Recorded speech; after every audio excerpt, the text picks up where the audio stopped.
Cuando hablamos de la responsabilidad internacional del Estado, estamos hablando del sistema, que es la piedra de toque de cualquier orden legal. En el derecho internacional, la responsabilidad internacional del Estado está regulada en los artículos de responsabilidad internacional de los Estados por hechos internacionalmente ilícitos que fueron adoptados por la Comisión de Derecho Internacional en el año 2001, después de más de 40 años de trabajos preparatorios y de investigación en ese organismo de las Naciones Unidas. Lo que quisiera compartir con ustedes hoy es ese régimen de responsabilidad internacional de los Estados en general respecto de los principios fundamentales y cómo se traslada al marco del Sistema Interamericano de Protección de Derechos Humanos. Esto es, cómo opera la responsabilidad internacional del Estado en el marco del Sistema Interamericano de Derechos Humanos. En esa medida voy a tratar de combinar, por un lado, el marco general de Naciones Unidas y, por otro, su concreción en nuestro sistema regional de derechos humanos. En primer lugar, la responsabilidad internacional del Estado, tal como está concebida en los artículos de responsabilidad, tiene 5 grandes partes, pero quisiera detenerme solamente en la primera y la segunda parte. La primera parte contiene los principios fundamentales de la responsabilidad del Estado y allí el artículo 1 es muy importante. Todo hecho internacionalmente ilícito de un Estado supone o acarrea su responsabilidad. ¿Y cómo saber cuándo estamos frente a un hecho ilícito internacional del Estado? El artículo 2 contiene estos 2 elementos fundamentales. Una violación de una obligación internacional que sea atribuible al Estado es concretamente un hecho ilícito internacional que tiene consecuencias para los Estados. Esas consecuencias estarán desarrolladas en la parte 2 de los artículos. Sobre la violación de la obligación internacional, la lógica de la responsabilidad supone partir de la comprensión de que existen obligaciones primarias adoptadas por los Estados por las distintas fuentes de producción normativa en el derecho internacional. Bien pueden ser tratados, costumbre internacional, principios del derecho internacional, doctrina o decisiones judiciales o estas nuevas formas de producción del derecho internacional emanadas de la doctrina de organismos internacionales, entre otros que podríamos denominar como fuentes de soft law. Una vez entendemos que los Estados tienen obligaciones internacionales, se requiere este análisis para establecer si la conducta de ese Estado, bien sea por acción o bien sea por omisión, ha sido conforme con esas obligaciones o, por el contrario, ha violado aquellas obligaciones. Cuando estamos en presencia entonces de una violación de una obligación internacional y que, de acuerdo con las reglas establecidas en los artículos de responsabilidad a partir del artículo 4, se puede decir que es atribuible al Estado esa conducta, tenemos entonces un escenario de un hecho ilícito internacional. En el sistema interamericano, esta lógica general aplica del mismo modo. El sistema interamericano prevé en la Convención Americana de Derechos Humanos todas aquellas obligaciones generales y específicas a cargo de los Estados en relación con la protección, digámoslo en términos generales, y más específicamente el respeto y la garantía de los derechos humanos en la región.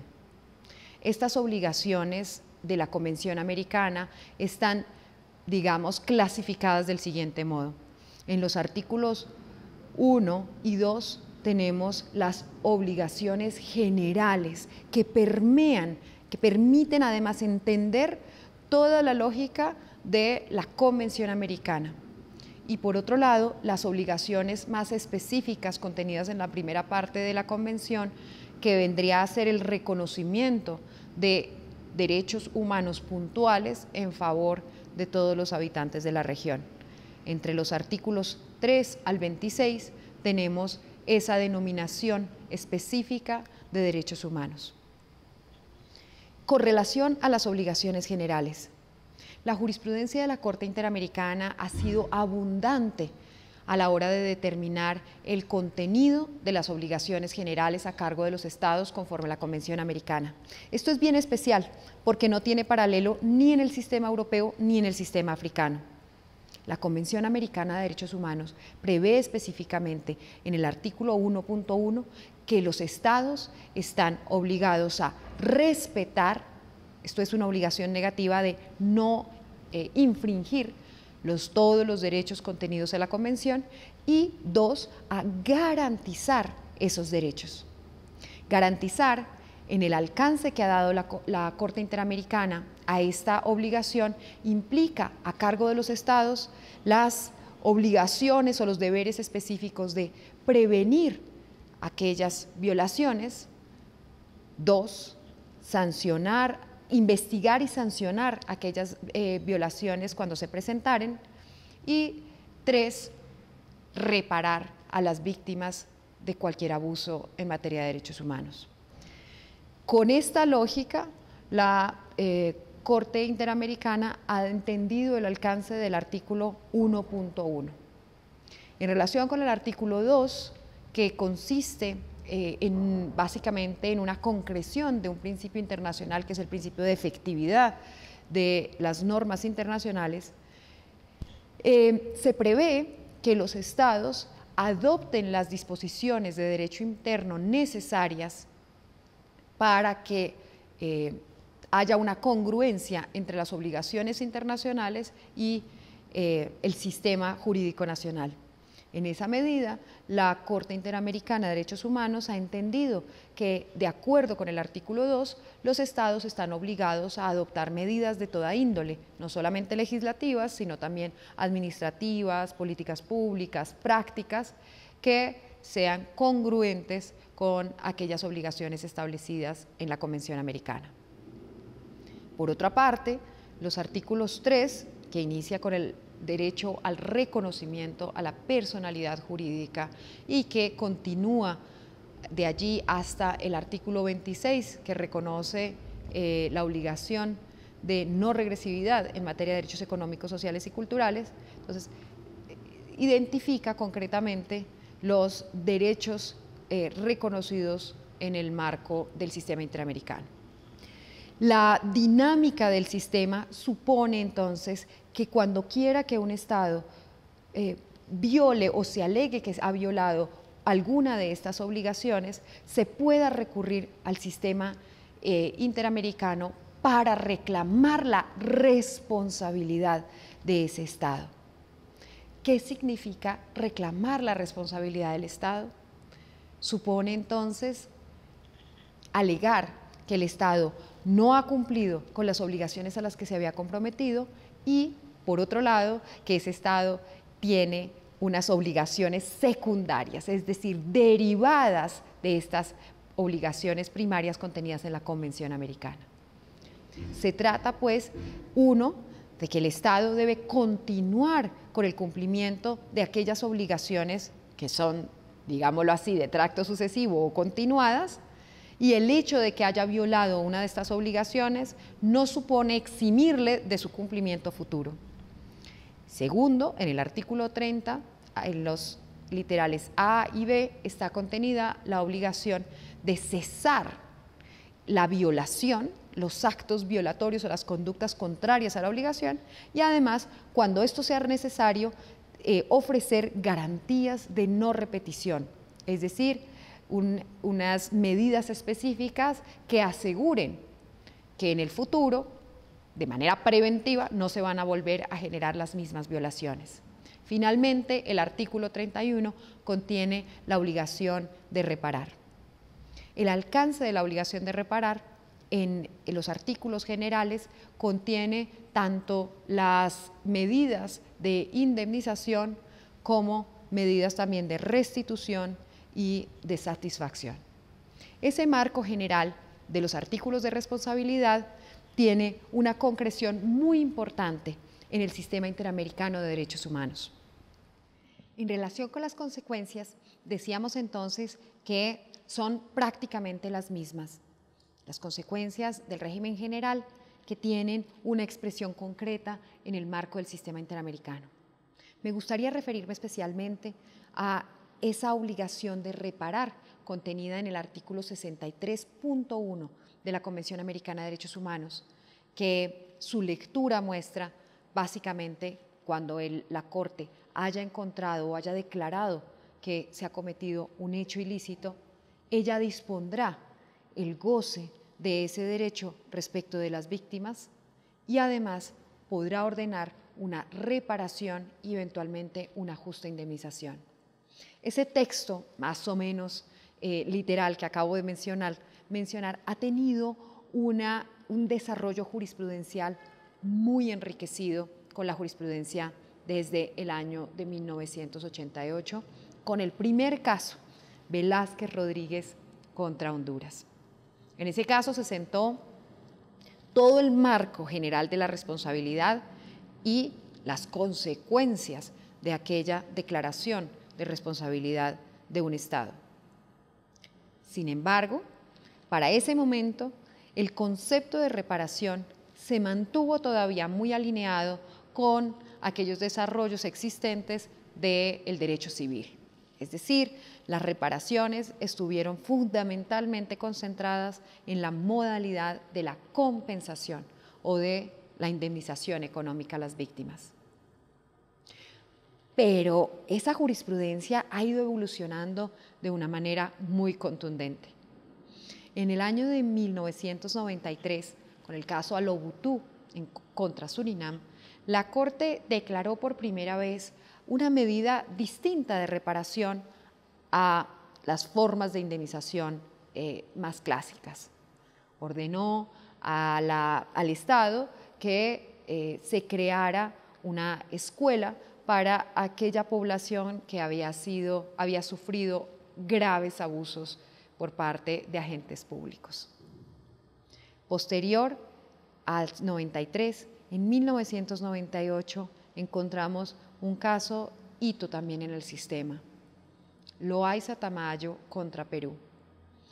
En este caso aparece un concepto que en reparaciones resulta ser muy importante y es el proyecto de vida como una categoría a ser reparada por los estados. Posterior al 98, a partir del año 2000 aproximadamente, la Corte inició un proceso de enriquecer ese concepto de reparación que se denominó reparación integral desde un inicio, pero que fue nutriéndose de los desarrollos del sistema internacional, en particular de los estudios de Naciones Unidas. De acuerdo con ese alcance universal acogido por el sistema interamericano, la reparación integral supone, por una parte, garantizar la restitución de aquella situación anterior, previa a la ocurrencia de las violaciones, y, cuando sea necesario, también una compensación económica y medidas de satisfacción. Adicional a estas tres categorías, tenemos también las medidas de rehabilitación física y psicológica de víctimas, y también la Corte Interamericana ha indicado que es una categoría de la reparación las garantías de no repetición, es decir, aquellas medidas que de algún modo intentan superar problemas estructurales al interior de los estados con el ánimo de evitar casos repetitivos hacia el futuro. Si bien es cierto que yo no coincido con la visión de que las garantías de no repetición son una forma de reparación, puesto que por su propia naturaleza son medidas orientadas hacia el futuro, mientras que las reparaciones por naturaleza son medidas que miran hacia atrás, hacia el daño producido y la forma de reparar, ¿no?, de restablecer el derecho conculcado. En verdad, la jurisprudencia ha tratado la reparación integral como un concepto amplio que contiene las 5 categorías. El debate que se presenta es sobre la legitimidad que tiene un tribunal internacional para ordenar a un Estado medidas generales no exclusivamente interpartes o en favor de las víctimas, sino, como digo, unas medidas de alcance erga omnes que suponen transformaciones institucionales. Esta visión ha sido acogida por la Corte Interamericana desde el año 98, justamente con el caso Loaiza Tamayo, respecto de la adecuación del derecho nacional, las leyes, los decretos presidenciales de lucha contra el terrorismo y su compatibilidad con la Convención Americana.